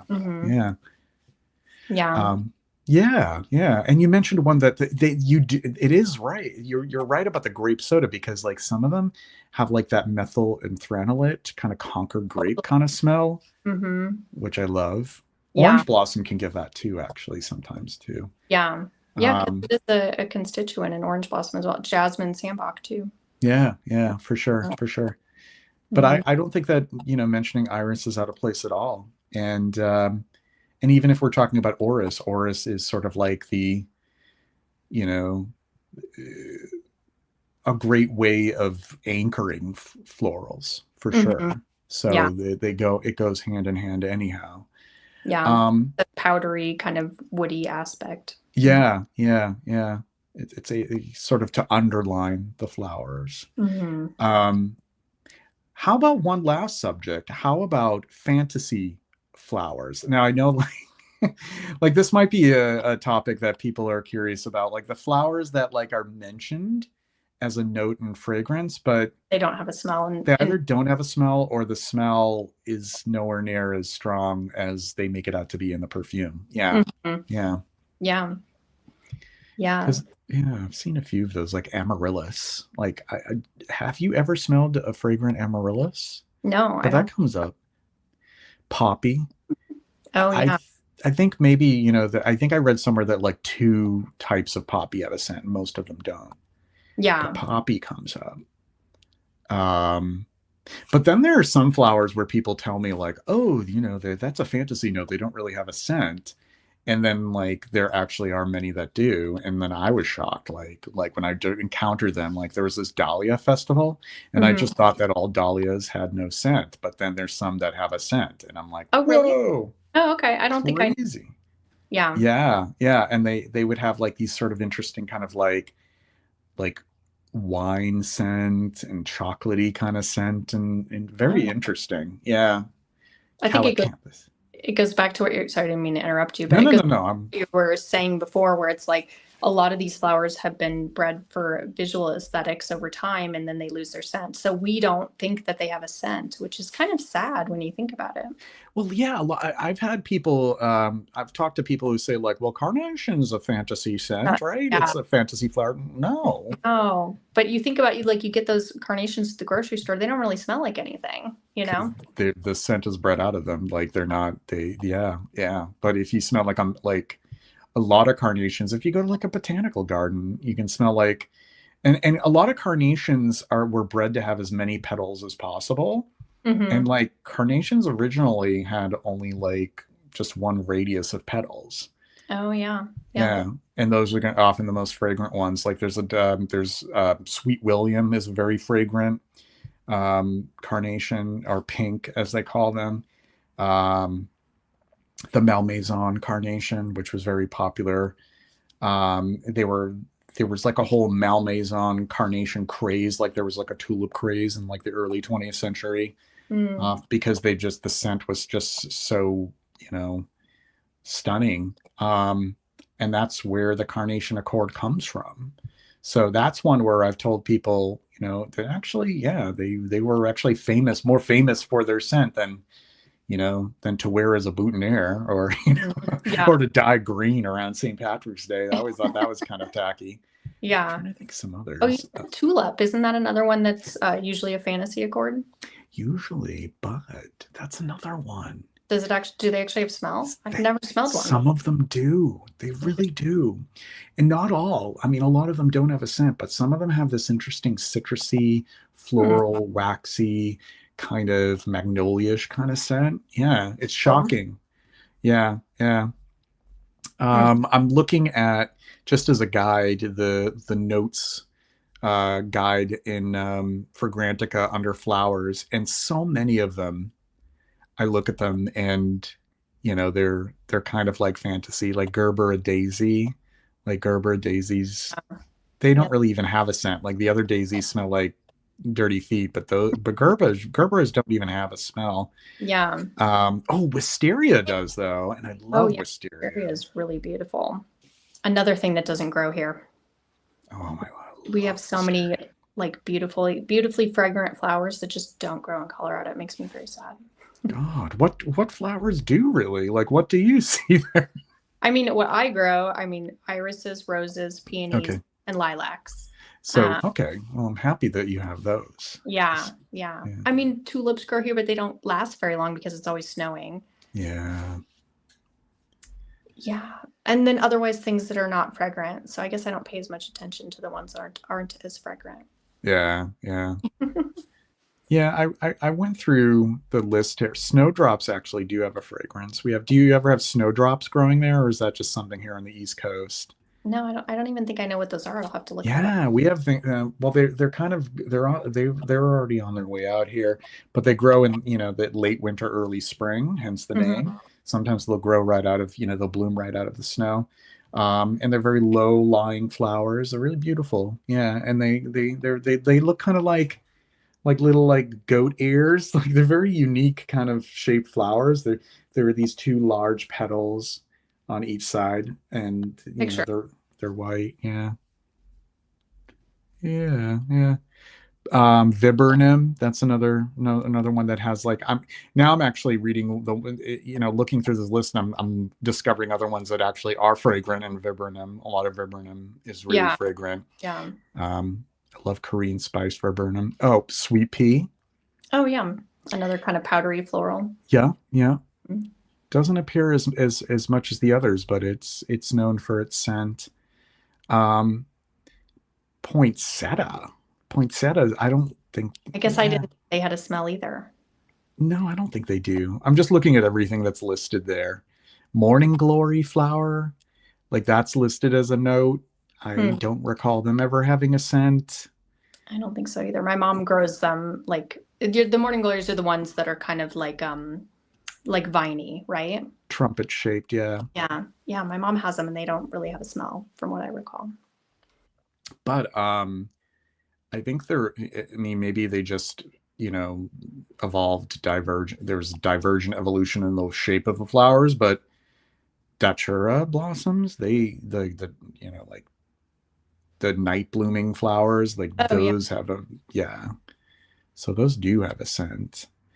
Laburnum does have a scent. I do know that, and they're related. They're also in the Fabiaceae family, so Mhm. they're related to like wisteria. Mhm. Oh, another one in that family, black locust. Love the smell of black Oh, locust. I've never Yeah, smelled they that. grow on trees. We have them everywhere, and they start to bloom here in early June, and they smell really nice. That's another one where it's kind of almost like that orange blossom Oh, slash Concord grape kind of smell. Really a beautiful smell. The way it wafts on like warm or hot June days. wow. Beautiful, beautiful stuff. It's an invasive, but hey, I can overlook that if they're really beautiful. I mean, Yeah. people keep them under control for as much as they can. They grow like a son of a gun. Wow. They they're very fast growing trees. Yeah, yeah. Cool. Passion flower. Here's another one. Passion flower. Passion flowers do have a very intimate scent, actually. Mm. Yeah, and I think I've seen that as like a note in some perfumes as well. Labdanum. Now, labdanum. That's what's interesting about labdanum is like I don't know if the flowers have a smell. Yeah, They they do. might. I mean, I haven't really been face to face with them in bloom. True, neither have I. But I guess I thought that the flower didn't have a smell, and it's basically Yeah, I mean they might. I mean they're distantly related to flowers in the hibiscus family, I think. But all the scent comes from what's inside of the right. plant. The stems and the Yeah. every other part, the leaves. So yeah, yeah. But a This is really oh interesting plant when you think yeah, about it. It's just like it's like a crazy plant that just and they do so many different like extractions of it. Like I have one that's called dynamo, and I have one that's called hydrocarbo carboresin, labdanum. I have amber rome. I think is yeah, amber rome is another one I have. I probably have like 10 of them. I just keep buying them. I just got a Cistus Absolute, which I was like, I thought Cistus was the distillation, but in any case, there's also an Absolute. They're all very unique and different, though. I And like what's them. interesting about cistus too is it's like a different exudate from the labdanum Yeah. because they're Yeah. taking it from just the foliage, and then Yeah. the labdanum is just flowing in. You know, this is me at the end of the day. I can't even grab the word, but whatever is like the middle, the stalk. I guess, Oh, yeah. but Yeah. they're two different exudates. It's really interesting stuff. I love the smell of cistus. Mm-hmm. It's very much like a higher pitch than labdanum. Mm-hmm. Yeah. It's Well, really cool. this Absolute, maybe I should send you some. That I was like expecting it to be like, I don't know, closer to labdanum and not close to cistus. It's like super smoky, like barbecue. It's really weird. Really? It was not what I was expecting. And it does not Interesting. smell like the cistus Oil? distillation. Yeah, it's I very love the oil. I weird. have something about the oil I really like about it. I do too. Yeah, Yeah. yeah. Very cool. Scott says a lot of sage and rosemary blossoms where I live. Oh, yeah. Plenty of gardenia at night. Um, oh, geranium is an interesting one because the geranium flowers don't smell, but all of the oil is in like the foliage. Yeah. Yeah, a lot of people think it's like the smell of the flower, but if you have like a Mhm. pelargonium plant and you smell the flower, And they also think it's like the ones that are, that people hang in like a planter on the porch, which is that's actually that's a true geranium. And the ones for like Pelargonium graveolens, the little tiny pink flowers, they're kind of like just like little like afterthoughts on the plant. It was like they're not really showy either, and they definitely don't have the scent. So that's an interesting little twist on that. That's why, like, to me, it's kind of like geranium can smell kind of floral, but it's not coming from the flower of the plant. Mm-hmm. Yeah, I'm looking. We didn't really talk about lavender. Oh yeah, and lavender's an interesting one too, because it's like the scents are coming from the flowers, but they come from like the other parts of the plant too. The oil is just all through the plant. Yeah. And it's like, it is kind of floral, but it's also herbal. Yeah. And it's also sweet. Mm-hmm. It's so cool. And the, like, again, same thing as other kind of plants in the world. I can't speak either, apparently. That when you get it from different places, it can smell very different. So like lavender that's like high Alps lavender can smell very different than like Bulgarian lavender, or I think it's a Spanish one.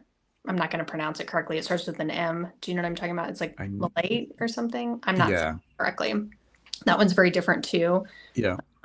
It all depends on the terroir. Mm-hmm. The climate, the type of the pH levels in the earth, depending upon wherever they are geographically, and they all smell kind of different. So fascinating. Like a lot of herbal oils are like that. Like rosemary has all these different like phenotypes, like that smell different. Yeah. Really cool. Yeah, lavender to me is kind of like it's kind of like a mortel. It's like it is a flower, and the flowers do smell, but it's like it's like kind of like flower. Not as but I guess it makes sense to still kind of throw them in there, because it technically comes from the flowers. Yeah. I think there's another one that I have in mind that's kind of similar to that too, where it's like they're not like necessarily floral flowers, but they're still fragrant flowers. And I'm trying to think of which one it is. Is it an herb like that too? I think so. And I can't recall exactly what it is. I know, now I'm trying to think what that would be. Right. And I know that the aroma comes from the flower, but it's not like usually considered like a floral. I don't know. It'll probably come back to me long after we've signed off, which will be happening pretty soon. We're going to be signing off in just a few minutes here. Nick S. Is Perovskia used in perfumery? Perovskia? I don't know what that is. Pardon my ignorance. Perovskia. Are you going to look it up? I'm going to Google it even as we speak. Look at that. Perovskia. Oh, it's a Russian. Oh, Russian sage. Oh, yeah. I love Russian sage. I came from Colorado. Okay. Love it. And the Latin name is Perovskia atre plic. Oh my God, my Latin, like Latin can be a pain. Atra plicifolia. Atra plicifolia. There we go. Usually people use clary sage in perfumery. Sometimes white sage, though there's some ethical concerns with it. Because of the thujon level, I think. I think there's like these convulsants in it. Oh, that. I was thinking more because it's like used for like medicinal purposes and like different cultural purposes, and so people have an issue with it, I think. And then it's also been over harvested. You'll have to look that up specifically, but I feel like there's like issues with using it. Like people don't think it's great. Interesting. Yeah. I never really thought about that. Yeah, clary sage. But the thing is like white sage, like the sage that we associate with smudge sticks is that's what I'm talking about. Like that whole smudge stick thing. I think there's like people are now saying that like if you don't have like a cultural or like, I don't know, like if you don't have like the cultural tie to that's like basically, someone else's kind of like ritual that they use for their religion or whatever. And so people are like against it now, is my understanding. I'm not articulating this correctly, but no, I know what you're saying. I mean, I don't really know if I want to, get too much into my commentary on it, but I think I know what you're talking about though. But clary sage though smells a bit different from that. I mean, it is a salvia, but it's beautiful, beautiful. I love clary sage. I do Definitely not floral though. No. No. But that would be another great talk. Maybe when I do my Substack, you can come back with, we could talk about like herbs and let's do herbs it. and spices. That'd be awesome. So anybody else in the chat? We have 17 people tuned in. We're going to be wrapping up things very shortly. If you have any other ones that you have in mind, just speak up in the chat. Regis Moncton, I have a Moonflower body wash that I'm very fond of. Moonflower, a fantasy note. No, actually, moonflowers do have a scent. I guarantee you it's not a natural moonflower because you can't get anything out of moonflower. You can't distill that scent out of it. I'm trying to remember it's cereus, I think. Cereus is the other word for moonflower, if I'm not mistaken. But they do have a beautiful fragrance to them. This is why I need to have somebody else producing my stuff at some point, because I have to start the music myself. Trying to make it all seamless, and it's so obvious. Well, thank you so much, Whitney. Stick around for just a little bit after, backstage, and we'll chat a little bit more. This has been a great conversation. I love how it's just sort of casual and feel. It just, I think that people appreciate that. And I'd love to have you back when I'm on Substack. Yeah, I would love to join you on Substack. That'd be great. JD, great stream, guys. Similar talk on spices would be great. Spices and herbs. Great. Why don't we think about doing that maybe sometime in the summer or let's this coming fall? So for you folks, we're at the home stretch for Effluvium as a YouTube series. We don't have very many more left. We have just 4 more. April 26th, Varanus Roderi, aka Derek. May 6th, Daisy Bow. May 20th, Jamal. And the finale with Alex, the Perfume Temple. We haven't really set that date yet, but just stay tuned. All right, we're signing off. Everybody take care and be well. Whitney, stick around. We'll talk backstage. Bye, everyone.